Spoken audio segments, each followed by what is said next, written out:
پہلی آیت تھی هو الذی خلقکم من نفس واحدہ، اللہ وہ ذات ہے جس نے تمہیں ایک جان سے پیدا کیا، وجعل منها زوجہا، اور اسی جان سے اللہ نے ان کی زوجہ کو پیدا کیا۔ اس سے کیا پتہ چلتا ہے؟ انسانیت کی ابتدا ایک انسانی جان سے ہوئی ہے۔ ڈاروین کے نظریے کی 100% نفی کر رہی ہے یہ آیت۔ اللہ نے انسان کو انسان ہی کی شکل میں پیدا کیا ہے۔ اور ویسے بھی ارتقاء اور ایوولوشن کا جو نظریہ ہے وہ اس لیے بھی غلط ہے کہ اگر ترقی ہوتی تو ایک جنس وجود میں آتی، نر مادہ الگ الگ وجود میں نہ آتے، پھر ان کے ملاپ سے اولاد پیدا نہ ہوتی۔ یہ پورا پلان ہے، یہ بنایا گیا ہے، یہ مینجمنٹ ہے ایک بہترین۔ تبھی قرآن کہتا ہے اسی ذات سے میں نے ان کی زوجہ کو بنایا، لیسکون الیہا، ان کو مرد بنایا، ان کو عورت، تاکہ یہ مرد اس عورت کے ملاپ سے سکون اور اطمینان محسوس کرے۔ ان کی باڈی کی یہ ریکوائرمنٹ ہے اس سے ملاقات کرنا، تو یہ ریکوائرمنٹ باڈی کی بن جانا اور پھر اس سے ملاقات میں سکون محسوس کرنا، یہ ارتقاء کے نتیجے میں ناممکن ہے۔ اس لیے اللہ نے کہا هو الذی، وہ اللہ وہ ذات ہے جس نے یہ کیا، یہ آٹومیٹیکلی خود بخود نہیں ہوا یہ سب کچھ۔ دوسرا اس سے ہمیں یہ پتا چلا کہ اللہ نے آدم اور حوا کو الگ الگ نہیں بنایا کہ ایک آدم الگ بنائے ہوں، اما حوا کو الگ، بلکہ تمام انسانوں کی اصل ایک آدم پہ جمع ہو جاتی ہے۔ اما حوا کو اللہ نے حضرت آدم ہی کی باڈی سے پیدا کیا ہے۔ تو اسی وجہ سے حدیث میں آتا ہے ہن شقائق الرجال، عورتیں مردوں کے جسم ہی کا ایک ٹکڑا ہے، تبھی ان میں بہت زیادہ چیزوں میں مماثلت ہے۔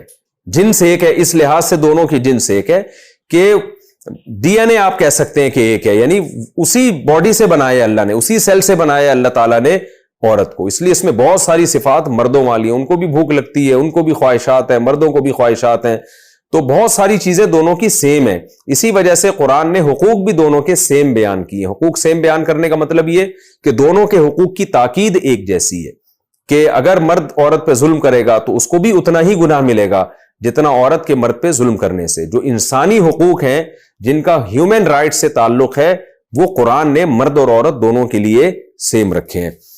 تو دوسری اللہ نے حکمت بیان کی لیسکون الیہا، کہ زوجہ کو اللہ نے پیدا کیوں کیا؟ تاکہ اس کی طرف مرد کو سکون ملے۔ تو یہ خوب سمجھ لیں اللہ تعالیٰ نے جو مرد اور عورت کا ملاپ رکھا ہے اس کی اصل وجہ نسل بڑھانا ہے، اور اس کی ایک حکمت ہے سکون۔ میں بار بار یہ ایک اصول فقہ کی بات لوگوں کو بیان کرتا ہوں کہ بہت سارے یعنی احکام اور بہت سارے باتیں ایسی ہوتی ہیں جن کی کچھ علت ہوتی ہے اور کچھ حکمتیں ہوتی ہیں۔ تو خوب سمجھ لیں شادی کا بنیادی مقصد سکون نہیں ہے، شادی کا بنیادی مقصد نسل بڑھانا ہے۔ جو نر مادہ کا نظام، میل فیمیل کا نظام جو اللہ نے پیدا کیا ہے وہ نسل کے بڑھانے کے لیے پیدا کیا ہے، اس کا بنیادی مقصد سکون نہیں ہے۔ سکون اس کے ضمن میں اللہ تعالیٰ عطا کر دیتے ہیں، یہ اللہ کی رحمت ہے۔ یہ مضمون احادیث سے بھی ثابت ہے اور قرآن میں دوسرے مقام پر بھی ثابت ہے۔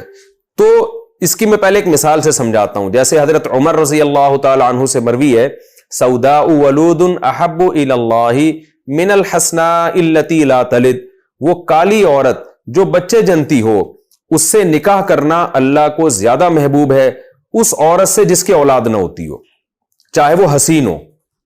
اب آپ بتائیں سکون والی جو حکمت ہے وہ تو بدصورت عورت کے بجائے خوبصورت میں زیادہ ہے، لیکن پھر بھی کیا کہا جا رہا ہے کہ جو اولاد دیتی ہے وہ اس خوبصورت سے زیادہ بہتر ہے، بے شک وہ اولاد دینے والی بدصورت ہی کیوں نہ ہو۔ تو ہمیں قرآن و سنت میں پتہ چلتا ہے۔ اسی طرح حدیث میں آتا ہے ایک صحابی نبی صلی اللہ علیہ وسلم کے پاس آئے اور عرض کیا یا رسول اللہ انی اصبت امرأۃ ذات حسن و جمال و منصب او کما قال، کہ یا رسول اللہ مجھے ایک ایسی عورت کا رشتہ میسر آیا جو خوبصورت بھی ہے، مالدار بھی ہے اور اونچے گھرانے کی بھی ہے، لیکن اس کے اولاد نہیں ہوگی، بانجھ ہے۔ تو 3 دفعہ مختلف مجلسوں میں صحابی آئے اور تینوں دفعہ نبی نے ان کو منع کیا، اور پھر آپ نے فرمایا تزوج الودود الولود فإنی مباہی بکم الامم، ایسی عورت سے نکاح کرو جو محبت بھی کرے اور اولاد بھی دے تمہیں۔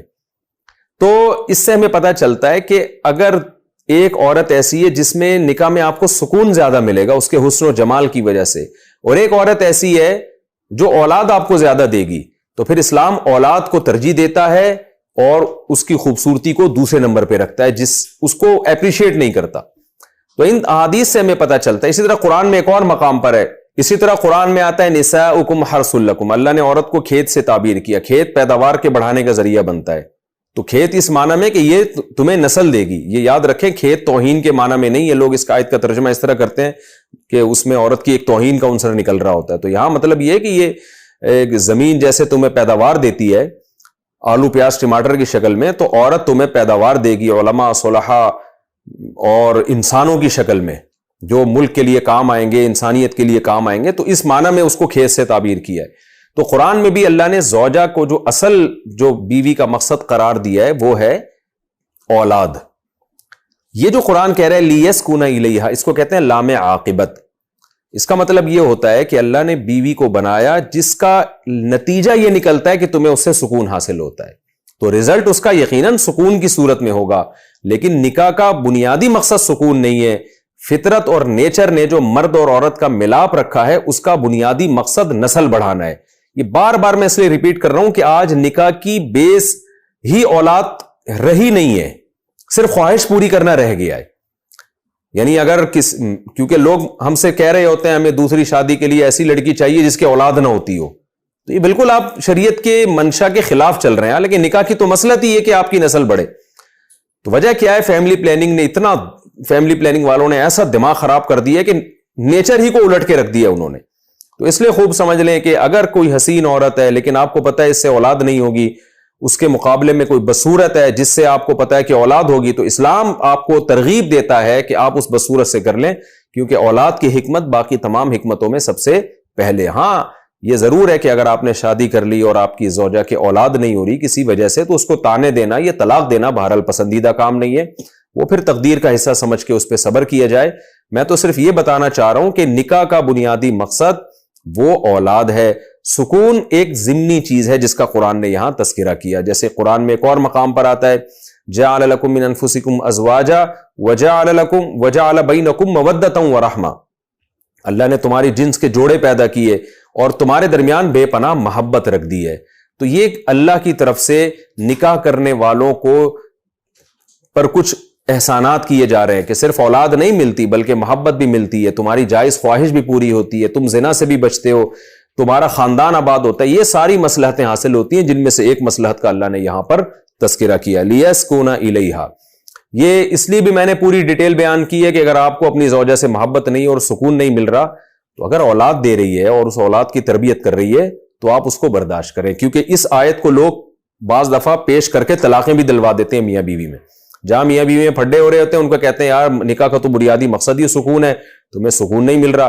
ہمارے ایک استاد سے انہوں نے اپنے واقعہ بتایا کہ میرا اپنی زوجہ سے بہت زیادہ لڑائیاں ہوتی تھیں اور ان کو محبت نہیں تھی، تو کہتے میں نے ارادہ کیا میں اس کو طلاق دوں۔ تو میں نے اپنے کسی بڑے استاد سے پوچھا تو انہوں نے کہا کہ بھائی دیکھو، ہو سکتا ہے اللہ تمہیں اس سے ایسی اولاد دے جو تمہارے بڑے کام آئے، اور کیونکہ قرآن کہتے ہیں آسا ان تکرہوا شیئا ویجعل اللہ فیہ خیرا کثیرا۔ یہ آیت تو بیوی ہی کے بارے میں نازل ہوئی ہے کہ اگر تم اپنی بیوی کو ناپسند کرتے ہو فَإِن كَرِهْتُمُوهُنَّ، اگر تم ناپسند کرتے ہو تو عین ممکن ہے تم کسی چیز کو ناپسند کرو اور اللہ اس میں پھر بھی خیر رکھ دے۔